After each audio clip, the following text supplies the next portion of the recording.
Qualunque misura crea sconforto, cioè crea diciamo così opposte reazioni. Prima ancora di finire di leggere insomma il testo del DPCM c'erano già le prime diciamo così recriminazioni e osservazioni. Un DPCM che anche questa volta nella bilancia tra salute pubblica e necessità di far ripartire l'economia sceglie la salute.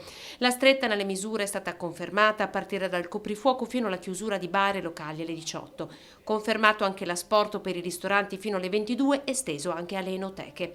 Misure che anche per il prefetto di Treviso, Maria Rosaria Laganà, sono necessarie alla luce dei dati e della vicinanza del Veneto con regioni ora già in rosso o in arancione scuro.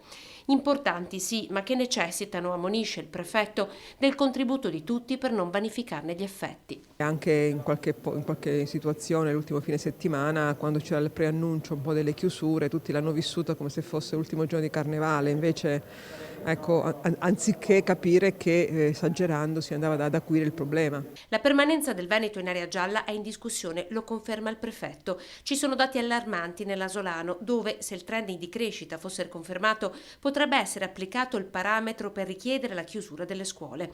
D'accordo con il DPCM anche il presidente di Anci Veneto e sindaco di Treviso Mario Conte, che smentisce il parziale via libera alla movida di questo nuovo DPCM.